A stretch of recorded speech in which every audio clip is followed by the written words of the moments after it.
Mes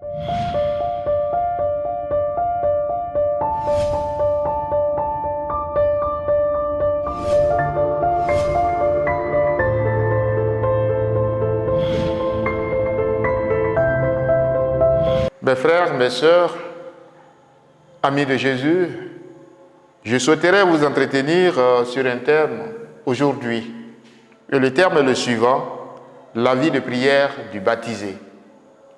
Et je crois que, à partir du moment où il s'agit de la prière, avant tout propos, je vais nous inviter à prier. Au nom du Père et du Fils et du Saint-Esprit, nous allons dire ensemble la prière que Jésus lui-même nous a enseignée lorsque nous devons nous adresser à Dieu le Père. Notre Père, qui es aux cieux, que ton nom soit sanctifié, que ton règne vienne, que ta volonté soit faite sur la terre comme au ciel. Donne-nous aujourd'hui notre pain de ce jour. Pardonne-nous nos offenses, comme nous pardonnons aussi à ceux qui nous ont offensés, et ne nous laisse pas entrer en tentation, mais délivre-nous du mal. Frères et sœurs, après cette prière modèle que le Seigneur lui-même nous a enseignée, voici comment s'ouvre notre enseignement de ce jour. L'enseignement, éventuellement, débute par une introduction.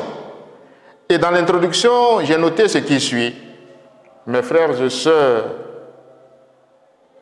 la vie de prière du baptisé est un élément important aux yeux du monde aujourd'hui qui a besoin de témoins. Chacun d'entre nous est concerné par ce thème. Même les moines les plus aiguisés sont concernés par ce thème parce que chaque jour, nous nous adressons à Dieu le Père à travers le dialogue que nous appelons prière. Même ceux qui se disent experts dans la prière, prêtres, religieux, consacrés, ont besoin de toujours se mettre à la hauteur de ce que Dieu attend d'eux. Et celui que nous voulons imiter, c'est bien le Maître Jésus-Christ lui-même. Durant sa vie, il a su rendre grâce quand il le fallait. Il a su supplier le Père pour ses disciples quand il le fallait. Il a su intercéder et à la fin de tout cela, il savait faire silence pour écouter son Père, le Créateur, Dieu Tout-Puissant. Alors, si lui, le Maître, il a mis des balises, il faudrait que nous qui sommes ses disciples, nous fassions autant. Voilà pourquoi, pour nous, l'héritage le plus précieux que Jésus a laissé à ses apôtres, qui nous ont transmis, c'est sa vie de prière. Et cette vie de prière doit se transmettre de génération en génération. Alors, à mes yeux, notre enseignement de ce jour doit s'articuler autour de deux grands points, dont le premier, c'est d'abord la définition et le sens de la prière. Et le deuxième grand point, c'est l'importance de la prière qui est le thème même sur lequel je planche ce jour. Alors, que signifie le mot prier? Définition, je vais dire. Le mot prier signifie implorer passionnément. Entre d'autres termes, c'est demander une chose à Dieu avec une envie intense, en s'assurant que cette chose-là, coûte que coûte, sera obtenue. Mais ce qu'il est bon de retenir, c'est que prier inclut le respect, l'amour et la foi. Quand je prie, c'est parce que j'ai la foi. La prière est un instrument important dans la pratique spirituelle et le chemin de dévotion. Je suis un dévot de la Vierge Marie, moi, Père Valentin. Parler de Marie me met dans tous les états parce que Marie est pour moi un modèle à imiter. Alors, quand je prie et que j'invoque la Vierge Marie afin qu'elle intercède, je suis comme déjà en communion avec Dieu. Et la nouvelle encyclopédie catholique, Théo, définit la prière comme une réponse à Dieu. Dieu nous a parlé. Dieu nous a parlé à travers quel document? À travers sa parole dans la Bible. Et nous, notre réponse que nous donnons à Dieu, c'est dans la prière que nous donnons cette réponse. Alors, elle repose dans la conviction que si Dieu a parlé et se manifeste encore aujourd'hui, il écoute aussi ce que nous lui disons. C'est pourquoi il est bon de faire silence après avoir prié. Dialoguer ou parler avec Dieu signifie non seulement que je prononce des prières, mais aussi que je réponds. Et dans le livre de Jérémie, en son chapitre 33, verset 3, le Seigneur dit ce qui suit: « Invoquez-moi et je vous répondrai. Je vous annoncerai de grandes choses, des choses cachées que vous ne connaissez pas. » Et Romains, à travers le Nouveau Testament, Saint Paul nous dit: « Car quiconque invoquera le nom du Seigneur sera sauvé. » Voilà des paroles de réconfort tirées de la Bible qui peuvent nous montrer, qui peuvent nous donner une définition exacte de ce que c'est que la prière. La prière est comme la respiration de l'âme. La respiration de l'âme. La respiration se fait automatiquement, inconsciemment et sans cesse. De vous à moi, dès que nous arrêtons de respirer, dès que la vie se termine, faisons semblant de boucher nos narines, ne pas respirer un moment, et nous allons voir ce qui va suivre. Bien-aimé de Dieu, le chrétien ne peut pas vivre sans prier. Et déjà, le dimanche dernier, le Seigneur nous invitait à ne pas nous déconnecter de lui, parce que lui, il est la vigne. Et nous sommes les sarments, nous sommes les branches. Sans la vigne, nous ne pouvons rien faire. De même que lui, sans le vigneron qui est son Père, Dieu Tout-Puissant, nous ne pouvons rien faire, et lui, il ne peut rien faire. De même, si nous nous déconnectons de lui, nous ne pouvons rien faire. Donc la prière se définit comme notre rattachement, notre connexion à Dieu, qui fait que sans lui, rien ne peut avancer dans notre vie. Le chrétien ne peut pas vivre sans prier. Sinon, il met sa vie spirituelle en grave danger. Le chrétien qui ne prie pas met en difficulté, met en grave danger sa vie spirituelle. Bref, la prière est le contact de l'âme avec Dieu. C'est pourquoi, par exemple, moi étant aumônier diocésain des Amis du Très Saint-Sacrement, le mot cœur à cœur, quand je viens à l'adoration, c'est un cœur à cœur silencieux que je viens faire avec Dieu. Peu importe tout ce qui va se dire autour, les chants et tout ça, mais je cherche à entrer dans le tréfonds du cœur de Dieu, pour le toucher du plus profond, pour le provoquer, pour qu'il sente que moi j'ai besoin de sa présence dans ma vie. Oui, Dieu se penche pour embrasser l'homme. C'est dans la prière que cette communion se fait. Pour le bénir et l'aider en tout ce dont l'homme peut imaginer. Ça dit qu'il y a des choses sur lesquelles nous pensons que Dieu ne fait pas attention, alors que lui, il sait bien pourquoi il retarde les choses. C'est lui qui a son chemin pour chacun d'entre nous. C'est pourquoi, vous voyez bien, en définissant la prière, je ne définis pas comme l'art de savoir réciter Notre Père, je vous salue Marie, mais c'est cette capacité intrinsèque à entrer en adéquation, en phase, en communion et en symbiose avec notre Créateur pour le provoquer, pour lui dire que je suis là et que c'est lui qui m'a amené à l'existence et que mon devenir lui appartient. Alors, le Seigneur déploie toute sa bonté, toute sa protection, toute sa grâce pour m'aider à suivre le chemin que je prends. Alors, le deuxième point, petit point de ce grand sous-thème, qui est la définition de la prière et le sens de la prière, nous voyons dans le deuxième petit point le sens de la prière. Avant de parler de prière elle-même, il convient de savoir pourquoi il est nécessaire de prier. Parce que nous, les chrétiens, on se dit que on ne sait même pas pourquoi on prie. Alors qu'il faut savoir pourquoi on prie. Nos prières se résument en « je veux, Seigneur, donne-moi, Seigneur, donne-moi, Seigneur, donne-moi ». Lui-même, avant que tu n'ouvres la bouche, il sait. Mais il sait ce qui est prioritaire et ce qui est accessoire. Mais nous, les hommes, comme on ne connaît pas le sens de la prière, nous pensons souvent positionner l'accessoire à la place de ce qui est principal.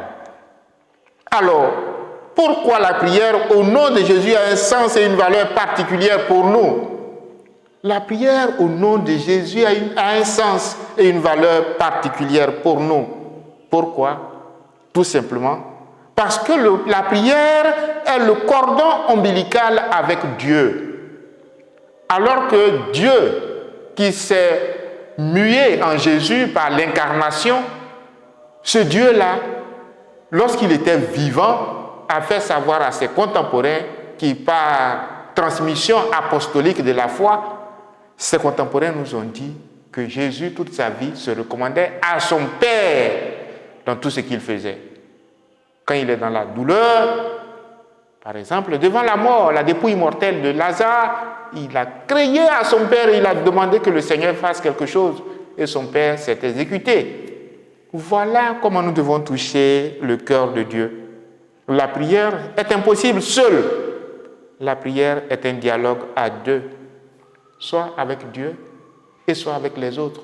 C'est pourquoi le Seigneur nous dit, voilà le sens de la prière véritable. Il dit, là où deux ou trois sont réunis à mon nom, je suis au milieu d'eux. Parce que le véritable sens de la prière est fait encore comme la Sainte Trinité forme une famille. Et cette communion-là doit être vécue au quotidien. Voilà, frères et sœurs, le sens de la prière. Cette rencontre avec Dieu peut se faire par sa parole. Souvent, on prie, mais on ne connaît rien dans la Bible. On sait lire, hein? On connaît « Je vous salue Marie »,« Je crois en Dieu », mais ouvrez la Bible. Alors que c'est dans la Bible qu'on rencontre Dieu d'abord. Il est dedans. Est-ce que vous avez l'habitude de lire régulièrement l'Évangile, de le méditer? Voilà une question existentielle. On a l'impression que c'est les prêtres, les sœurs, les consacrés, les catéchistes, c'est eux qui doivent lire la parole de Dieu. Nous là, ils n'ont qu'à lire, ils vont venir nous expliquer. Ma sœur, mon frère, tu es appelé à aller à la découverte de Dieu en lisant au quotidien la Bible.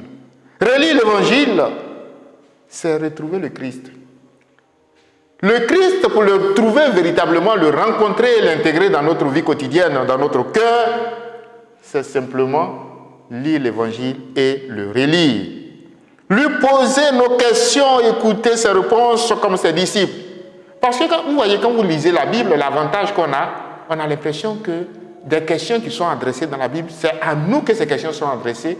Et souvent, par divinisation comme ça, nous tombons sur des réponses exactes à une inquiétude qu'on a. Comme si nous avons déjà préparé quelque chose, soit à telle page, quand je vais ouvrir, j'aurai la réponse à la souffrance ou bien à ce que je traverse. Et cette divinisation-là, il faut qu'on fasse attention. Nous, chrétiens catholiques, on ne s'en tient pas à ça. C'est les autres qui souvent prennent le soin de dire, comme j'ai ouvert ici, là, c'est que c'est ce que Dieu veut que je lise. Non. Nous, le pape Jean-Paul nous disait, Jean-Paul II nous a dit que la foi doit être éclairée par la raison. Donc, on ne fait pas de la divinisation ou en ouvrant le Nouveau Testament ou l'Ancien Testament. Dès qu'on ouvre, on tombe sur un propos, on dit voilà ce que Dieu a prévu comme parole pour nous. Pour nous, les chrétiens catholiques, ce n'est pas du hasard. Ce n'est pas le hasard. Nous savons qu'il y a des références bibliques qui ont trait à la souffrance. Donc, quand je suis dans la souffrance, je dois lire ces références bibliques en me référant soit à un prêtre, à quelqu'un qui est un peu plus avancé que moi. Voilà comment on se forme et voilà le véritable sens de la prière. Il est bon aussi de dire que quand je lis l'Évangile, je m'exerce à imiter Dieu, à être petit Dieu. Parce que si je ne lis pas, je ne peux pas véritablement savoir ce que c'est que Dieu. Enfin, on rencontre Dieu dans la prière de l'Église. Souvent, quand le prêtre prend la prière d'introduction, ce qu'on appelle la collecte, quand le prêtre se met à lire ça, j'ai l'impression que c'est mon souci du matin que je portais dans le cœur. J'ai l'impression que c'est cette prière-là qu'il est en train de dire pour moi. Parce que Dieu a prévu ça pour moi, mais aussi pour mes frères, pour mes soeurs qui sont autour de moi. Le Christ l'a dit dans l'Évangile. Quand 2 ou 3 sont réunis à mon nom, je suis là au milieu de Matthieu chapitre 18, versets 15 à 20. Si prier dans son coin est difficile, pourquoi ne pas rejoindre un groupe de prière? Combien de chrétiens catholiques, nous particulièrement à Dabakala, demandaient même à un catéchumène d'entrer dans un mouvement, c'est lui demander les yeux de la terre. Non, mon père, déjà, on est trop occupé. Si on fait la catéchèse, et puis on doit encore avoir du temps pour aller à la Légion de Marie, pour aller au renouveau. Ah, mon père, on ne peut pas, c'est trop. On doit aller au champ, on doit faire ceci, on doit faire cela. Mais on a du temps pour aller au champ. Le Seigneur même là, il a travaillé 6 jours, le 7e jour, il s'est reposé. Ça veut dire que le jour de l'adoration du Seigneur doit être décrété. Le dimanche, après ma rencontre de catéchèse, je peux venir en soirée, prier avec un mouvement sur la paroisse. Et ça me permet vraiment d'être vraiment le disciple du Christ. Et donc, prier dans mon coin, si c'est difficile, je rejoins un groupe de prière et c'est entraînant. Vous voyez, par exemple, hier, il y a un jeune du renouveau qui me disait « Ah, mon père, il n'arrive plus à prier. » Et puis je lui dis « Mais tu es dans la nuit de la foi, il s'est mis à rire. » En fait, il me dit « Il n'arrive plus à prier. » Je dis « Mais est-ce que depuis un moment, tu viens au renouveau ?» Il dit « Ah non, mon père, depuis un moment là, vraiment... » C'est un peu chaud, quoi, je ne viens pas. J'ai dit, mais justement, c'est parce que vous ne venez plus au renouveau. Quand on est seul et qu'on n'arrive pas à prier, les autres nous boostent par leur façon de faire et puis on est contaminé. Ça nous aide à nous réveiller de notre sommeil. Frères et sœurs, bien prier, c'est donner un sens à notre vie. Le sommet de la vie chrétienne, c'est l'Eucharistie, où le Christ se fait présent dans le pain livré pour nous. Dans l'adoration de l'Eucharistie, le chrétien trouve sa plus belle prière. Alors, avant mon baptême, je dois faire l'effort de participer à la messe souvent. Et après le baptême, oh là là. Parce que pour moi, si je sais que la communion est un trésor et que rien ne m'empêche, je ne sais pas pourquoi le matin je dois rester sur mon lit couché alors que la communion, le Seigneur est là-bas, il m'attend pour partager son action de grâce. Pourquoi ne pas aller à son école? Pourquoi ne pas aller lui demander de venir me remplir, me combler de lui-même? Aimons aller à l'église.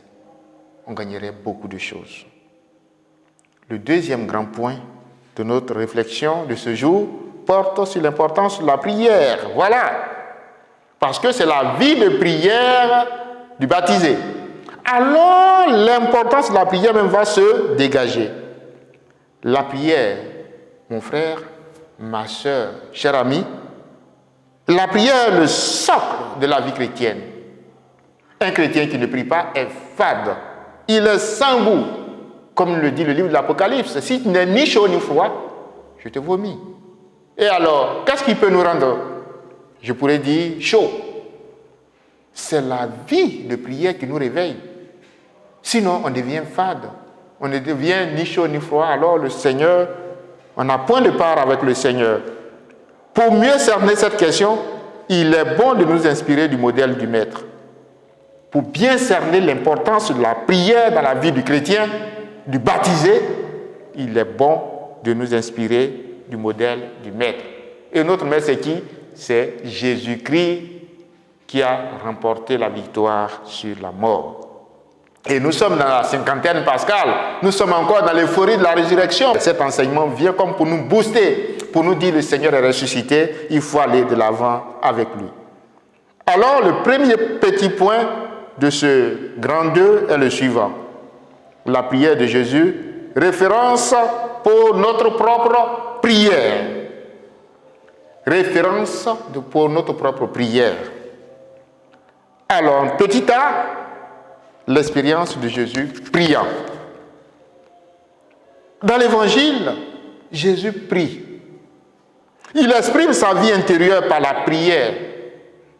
Il éclaire par la prière le sens de la mission qu'il a à faire.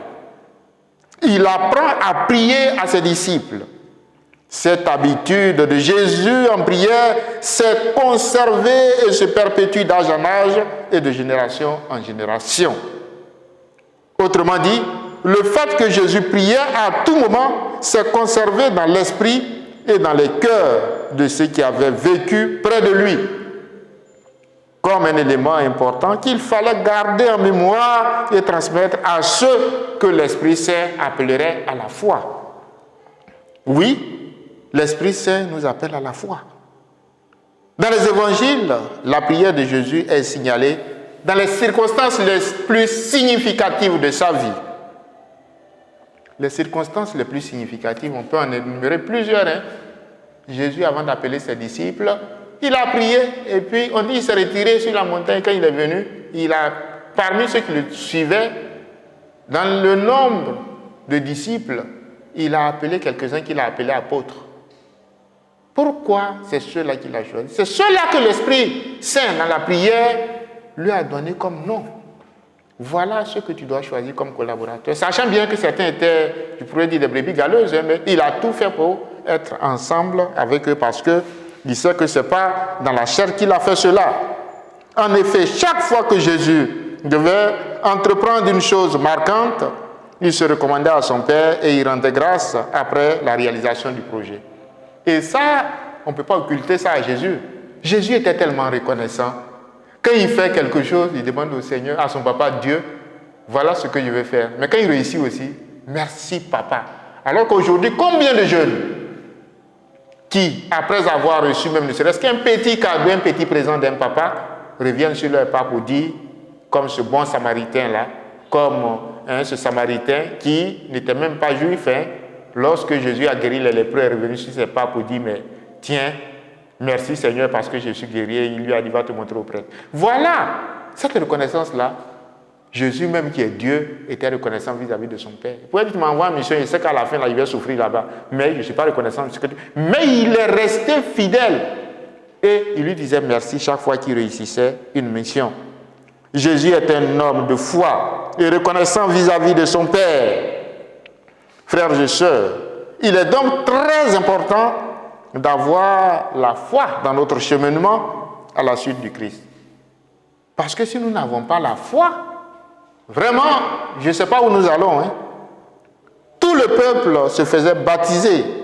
Jésus fut baptisé et pendant qu'il priait, le ciel s'ouvrit et l'Esprit Saint descendit sur lui sous une forme corporelle comme une colombe. Et une voix se fit entendre du ciel. Tu es mon fils bien-aimé. En toi j'ai mis toute mon affection. Saint Luc nous dit en son chapitre 3, le verset 21. Un autre point aussi important, le début de la mission de Jésus. Voilà ce que nous dit encore l'évangéliste Marc. Le lendemain, Jésus se leva bien avant l'aube. Il sortit et se rendit dans un endroit désert et là, il priait. Ça, c'était juste avant de commencer sa mission. Vous savez bien qu'avec Marc n'a pas connu l'enfance de Jésus.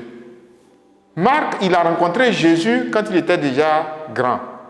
Et donc, aller raconter le récit de la nativité de Jésus serait étranger pour lui. Et donc, il a préféré s'appuyer sur sa rencontre qu'il avait eue avec Jésus, c'est-à-dire Jésus juste après son baptême. Et nous savons tous que quand il a été baptisé, il a été conduit au désert. Et ce séjour au désert va le former et il va venir affronter le monde avec tout ce que cela lui présenterait comme difficulté. On va encore plus loin. Avant le choix des apôtres, en ces jours-là, Jésus s'en alla dans la montagne pour prier. Et il passa toute la nuit à prier Dieu. Le jour venu, il appela ses disciples et en choisit 12 auxquels il donna le nom d'apôtres. Voilà, ça, c'est Saint Luc qui nous le dit en son chapitre 6, verset 12. Avant la confession de Pierre, en ce jour-là, Jésus était en prière à l'écart. Comme ses disciples étaient là, il les interrogea. Au dire des foules, qui suis-je? Voilà. Et Saint Pierre inspiré par l'Esprit Saint, va se déchaîner pour dire tu es le Messie, le Fils du Dieu vivant. Et Jésus qui va lui répondre, cela ne te vient pas de la chair, mais cela te vient de Dieu. Voilà comment nous pouvons reconnaître véritablement l'expérience de Jésus en prière. Nous allons encore plus loin. À Gethsémani, avant sa mort, entré en agonie, nous dit Saint Luc, Jésus priait avec plus d'insistance et sa sueur devint comme des gouttes de sang qui tombaient sur la terre. Luc chapitre 22, verset 44. Sur la croix, ça c'est le comble. C'est le comble. Sur la croix. Jésus qui disait, Père, pardonne-leur, ils ne savent pas ce qu'ils font. Puis il partageait ses vêtements et les tirèrent au sort. Luc chapitre 23, verset 34. Avec Saint Jean, vous connaissez bien, Saint Jean, lui, c'est, je pourrais dire, le théologien, c'est le philosophe, c'est l'évangéliste le plus érudit, je pourrais dire, le plus intellectuel. Luc est certes médecin, mais Saint Luc et Saint Jean est cet évangéliste intellectuel-là qui est capable de décrypter ce que les autres n'arrivent pas forcément à le faire. Alors, avec Saint Jean, la prière de Jésus est mentionnée dans des circonstances particulières de sa vie. Avant la résurrection de Lazare, par exemple, on enleva donc la pierre. Alors Jésus leva les yeux au ciel et il priait, « Père, je te rends grâce parce que tu m'as exaucé. » Voilà quelques bribes de Saint Jean qui montrent que Jésus était vraiment un homme de prière. Donc son modèle doit nous inspirer. Le point B nous dit ce qui suit. Jésus exprime par la prière sa vie intérieure. Voilà pourquoi, quand on est dans la cinquantaine pascale, les premières lectures qui nous sont proposées souvent par les Actes des Apôtres parlent de circoncision. C'est comme si c'est les signes extérieurs et physiques, culturels qui nous font gagner le ciel. Non! Ce qui nous fait gagner le ciel, mes frères, mes sœurs bien-aimés, tout ce que je peux vous dire, c'est la conversion, c'est le cœur, c'est la circoncision. C'est ce que Saint Paul appelle la circoncision du cœur. C'est quand le cœur est circoncis, le cœur naturel est transformé et converti vers Dieu. C'est en ce moment-là qu'on gagne Dieu. Sinon, on peut être circoncis, on peut tout faire, mais on ne peut pas être accepté par Dieu parce que nous ne sommes pas dignes de lui. Jésus entretenait une relation spéciale avec le Père. Toute sa vie est marquée par la prière. La prière est donc la caractéristique spécifique de la vie de Jésus. Il nous apprend à prier. Il nous apprend à prier. Vu l'importance de la prière dans la vie de ceux et celles qui le suivent, il leur apprend ce qui suit. Quand vous priez, dites notre Père. Les apôtres ont donc été impressionnés par la vie de prière de Jésus qu'il exprimait à travers son quotidien. Ils veulent être initiés par lui, d'où la nécessité de lui demander la prière idoine qu'il faut à toutes les circonstances. Parce que ce jour-là, Jésus pouvait leur dire, bon, quand vous arrivez devant un malade, il faut prier comme ci. Quand vous arrivez devant quelqu'un qui est heureux, il faut prier ainsi. Mais il a dit, quand vous voulez prier, adressez-vous à Dieu le Père. Mais si vous voyez bien le Notre Père, c'est une prière particulièrement riche qui s'adapte à toutes les situations. Il arrive à un endroit, en un certain lieu, étant en prière, quand il a terminé, un de ses disciples lui demanda, Seigneur, apprends-nous à prier, comme Jean le Baptiste, lui aussi, l'a appris à ses disciples.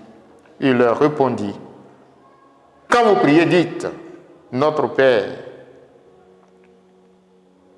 Voilà cette prière-là que nous, les chrétiens, nous trouvons comme un trésor à garder et à conserver dans nos archives pour pouvoir les méditer à tout moment. Alors, Jésus s'est présenté comme mon modèle de prière et j'ai vu aussi que Jésus, dans toutes les circonstances significatives de sa vie, s'est adressé au Père par la prière. Mais ce que j'ai remarqué aussi dans cet enseignement que je donne, c'est qu'après avoir bien apprécié les deux attitudes de Jésus, à savoir, chaque fois qu'il veut faire quelque chose, il s'adresse à son Père et quand il finit, il lui dit merci. Mais qu'est-ce qui lui permet de savoir que le Père l'a écouté ou bien il ne l'a pas écouté? C'est le silence qu'il fait. D'où le troisième petit point, petit c, pourquoi faire silence après la prière? Dieu se fait entendre dans le silence. Mais ma soeur, mon frère, mon ami, le silence nous fait peur aujourd'hui. Le silence nous fait peur parce que ça nous met devant notre réalité.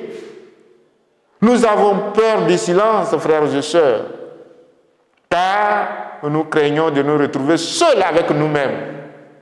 Quand il n'y a même pas de bruit dans la maison, on fait tout. Ça, peu importe. Hein. Nous, les prêtres, même maintenant, on est plus que les gens du monde. Nos portables, souvent, quand tu nous croises, la musique qui sort de notre portable te demande, mais c'est un prêtre ou bien c'est pas un prêtre? Et on va encore plus loin. Souvent même, dans nos voitures, si on est seul, c'est encore bon. Mais quand on a de la compagnie, qu'on met de ces musiques mondaines là, qui, je ne sais pas, n'ont ni queue ni tête, qui n'ont rien. En fait, il y a un rythme qui est là, qui anime, et on met la musique à outrance pour fuir le silence. Alors que le prêtre, le consacré, le point de Dieu, ce qui le caractérise, c'est sa vie de prière, surtout sa vie d'écoute de Dieu. Et ce qui peut nous permettre de véritablement écouter Dieu, c'est le silence. Nous préférons la télévision à la solitude, par peur du silence qui nous ferait entendre la voix de notre cœur et nous obligerait à tourner notre regard vers l'intérieur, notre intérieur. Donc à la télévision, là, les telenovelas, c'est tous ces films qui passent là, on préfère les suivre plutôt que de rester en silence. Pendant ce temps de silence, qu'est-ce que nous gagnons? On se met à l'école de Jésus simplement. Quand il prie, il prend du temps pour écouter son Père. C'est pourquoi les prières de Jésus, on a l'impression que les prières étaient longues. Hein. Il va, et puis on lui dit, il va à l'aube. Il prie, et puis il revient. Il ne s'arrête pas pour là, faire un signe de croix rapide. Non, non, non. Et en son temps, il n'y a même pas de signe de croix. Il n'y en avait pas. Pourtant, c'est au fond de nous-mêmes, à la racine de notre être, que se trouve souvent estompé, le cachet. L'image de Dieu, là, c'est au fond de nous-mêmes que le cachet est mis. C'est quand nous restons nous-mêmes là, seuls quelque part, que ce face-à-face avec Dieu se dégage. Voilà l'importance de la prière. Ah, j'ai fait telle chose, je n'aurais pas dû faire. Mais dans le bruit du monde, je m'en fous et j'avance. Hein. Alors que quand je fais silence, ça me permet de m'ajuster, de me corriger pour avancer vers Dieu. C'est dans le silence de mon cœur que je peux entendre la voix du Créateur, mais notre propre bruit, le bruit permanent de la civilisation actuelle, le culte et le fait taire. Le silence qui est en moi là, le bruit l'a dit, hé, mon cher, toi si tu veux te couper du monde, moi je ne suis pas prêt à me couper du monde. Il faut faire aussi le bruit comme les autres. Alors, on se jette dedans. Il faut faire du silence pour écouter Dieu, surtout quand il s'agit d'une personne qui a quelque chose à dire et qui a pris la peine de l'exprimer. Je viens devant le tabernacle, je me mets là, je veux. Alors, quand j'ai fini, je suis pressé même pour me lever au parti. Mais je viens de faire un chapelet de doléances à quelqu'un à qui je fais confiance, qui va me répondre. Mais au moment de rester pour prendre la réponse que la personne me donne, le monde m'appelle parce que le bruit est là-bas, il faut que j'y entre tôt, rapidement, sinon c'est comme si je perdais quelque chose. N'est-ce pas merveilleux que Dieu ait pris la peine de parler aux hommes et qu'il leur ait donné sa parole? C'est vraiment merveilleux. Alors, écoutez-la et efforçons-nous de la lire. La meilleure façon d'écouter Dieu et de faire silence, c'est de lire la Bible, un passage biblique, et prendre un temps de méditation de cette parole. Goûter les choses de Dieu pour savoir quelle saveur il y a, et à partir de ce moment-là, nous devenons vraiment des disciples de Christ. Efforçons-nous de lire la parole de Dieu. Il faut lire l'Écriture sainte pour écouter celui qui nous parle, pour écouter le Dieu vivant qui a quelque chose à nous dire parce qu'il nous a créés et qu'il nous a un projet pour nous, un dessein pour nous. Dieu a un projet pour nous. Il a un dessein pour nous. Et en ce jour, nous vous demandons, frères et sœurs, de prendre du temps pour faire silence après avoir prié. Il faut donc lire la Bible en cherchant ce que Dieu veut dire à chacun personnellement. Nous allons écouter un verset biblique et lorsque nous finissons, la compréhension que moi j'ai de ce verset n'est pas nécessairement la compréhension que mon frère ou ma soeur a eue.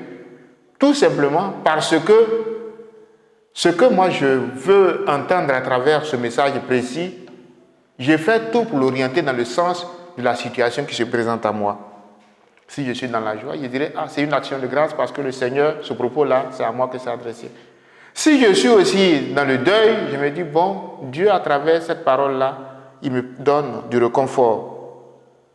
Mieux encore, il faut écouter la parole de Dieu ensemble avec d'autres personnes, comme vous le faites déjà. Je sais qu'il y a beaucoup qui vont en CEB. Mais quand on voit les quartiers dans lesquels nous vivons, et qu'on voit le nombre de personnes en CEB, on s'est dit qu'il y a encore du chemin à faire.